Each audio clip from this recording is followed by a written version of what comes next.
पहले अगर सदन के किसी सदस्य पर भ्रष्टाचार का आरोप लगता था तो सार्वजनिक जीवन में सभी उसे दूरी बना लेते थे। लेकिन आज हम कोर्ट से सजा पाए भ्रष्टाचारियों का भी सार्वजनिक रूप से महिमा मंडन होते देखते हैं। ये कार्यपालिका का अपमान है, ये न्यायपालिका का अपमान है, ये भारत के महान संविधान का भी अपमान है। यहाँ के उपसभापति श्री हरिवंश जी, महाराष्ट्र के मुख्यमंत्री श्रीमान एकनाथ शिंदे जी, विधानसभा अध्यक्ष राहुल नार्वेकर जी, देश की विभिन्न विधानसभाओं से आए पीठासीन अधिकारीगण, देवी और सज्जनों, आप सभी को all India presiding officers conference के लिए बहुत बहुत शुभकामनाएं।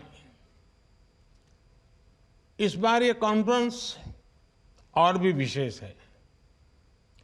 ये कॉन्फ्रेंस 75वें गणतंत्र दिवस के तुरंत बाद हो रही है।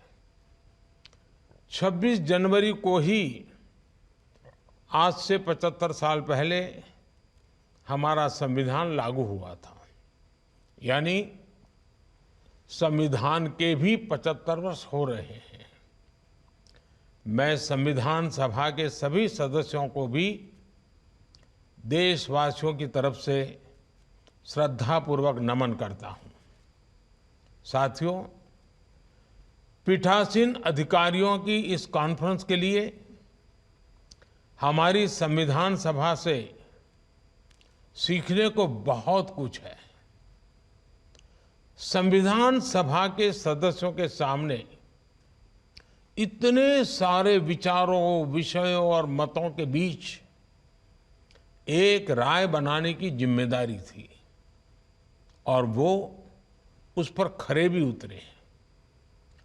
इस कॉन्फ्रेंस में उपस्थित सभी पीठासीन अधिकारियों के पास यह अवसर है कि वो एक बार फिर संविधान सभा के आदर्शों से प्रेरणा लें। आप सभी अपने कार्यकाल में भी कुछ ऐसा प्रयास करें जो पीढ़ियों के लिए एक धरोहर बन सके। साथियों, मुझे बताया गया है कि इस बार मुख्य रूप से विधान मंडलों की कार्य संस्कृति एवं समितियों को और प्रभावी बनाने पर चर्चा होने वाली है। ये बहुत ही आवश्यक विषय है। आज जिस प्रकार देश के लोग जागरूकता के साथ हर जनप्रतिनिधि को परख रहे हैं, उसमें इस तरह की समीक्षा और चर्चाएं बहुत ही उपयोगी होगी। कोई भी जनप्रतिनिधि सदन में जैसा आचरण करता है, उसके देश की संसदीय व्यवस्था को भी उसी तरह से देखा जाता है। सदन में जनप्रतिनिधियों का व्यवहार और सदन का वातावरण निरंतर सकारात्मक कैसे बना रहे, सदन की प्रोडक्टिविटी कैसे बढ़े, इसके लिए इस कॉन्फ्रेंस से निकले ठोस सुझाव बहुत मददगार होंगे। साथियों, एक समय था जब अगर सदन में कोई सदस्य मर्यादा का उल्लंघन करे, उस पर नियम के मुताबिक कार्रवाई हो, तो सदन के बाकी वरिष्ठ उस सदस्य को समझाते थे ताकि भविष्य में वो ऐसी गलती ना दोहराए और सदन के वातावरण को, उसकी मर्यादाओं को टूटने न दे। लेकिन आज के समय में हमने देखा है कि कुछ राजनीतिक दल ऐसे ही सदस्यों के समर्थन में खड़े होकर उनकी गलतियों का बचाव करने लग जाते हैं।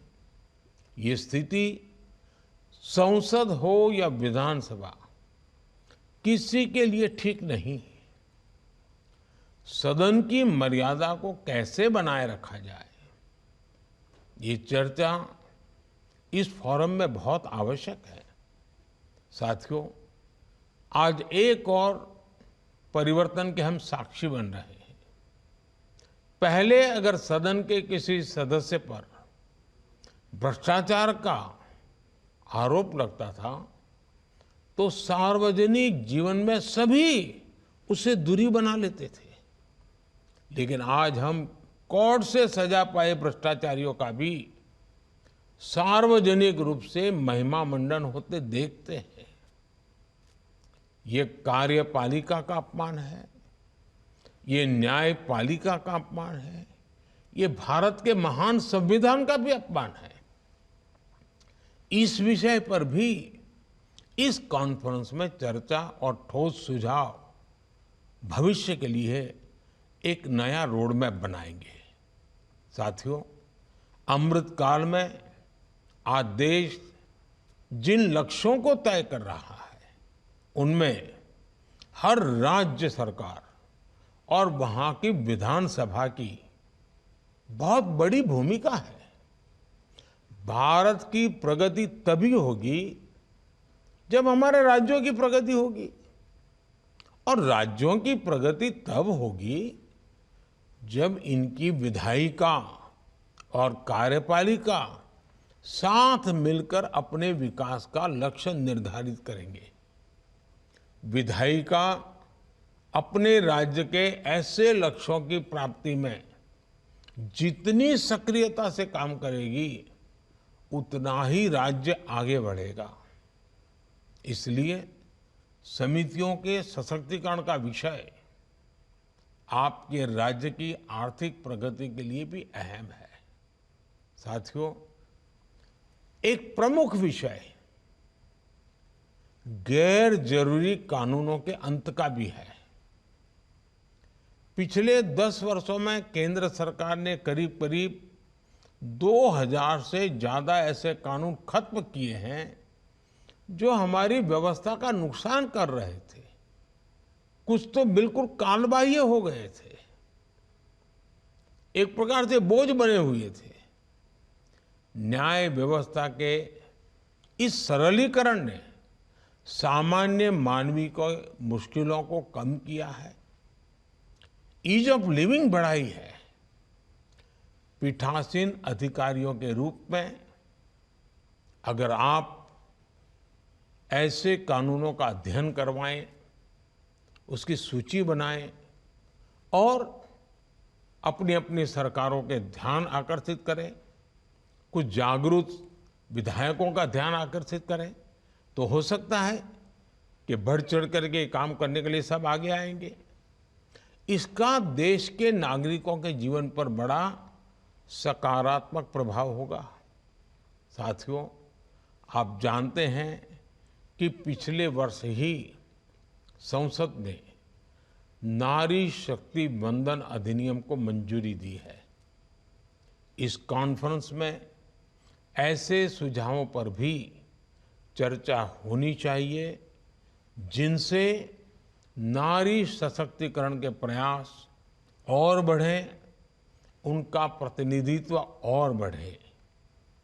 भारत जैसे युवा देश में आपको समितियों में युवाओं की भागीदारी बढ़ाने पर भी जोर देना चाहिए। हमारे युवा जनप्रतिनिधियों को सदन में अपनी बात रखने और नीति निर्माण में सहभागिता का ज्यादा से ज्यादा अवसर मिलता ही है और मिलना भी चाहिए। साथियों, 2021 में आपसे चर्चा करने के दौरान मैंने one nation one legislative platform के बारे में बात की थी। मुझे ये जानकर खुशी है कि हमारी संसद और हमारी राज्य विधायिका अब ई विधान और डिजिटल संसद के प्लेटफॉर्म के जरिए इस लक्ष्य पर काम कर रही है। मैं एक बार फिर आप सभी को मुझे इस अवसर पर आमंत्रित करने के लिए धन्यवाद देता हूं। आप सभी पीठासीन अधिकारियों को इस कॉन्फ्रेंस के सफल आयोजन के लिए शुभकामनाएं देता हूं। बहुत बहुत धन्यवाद।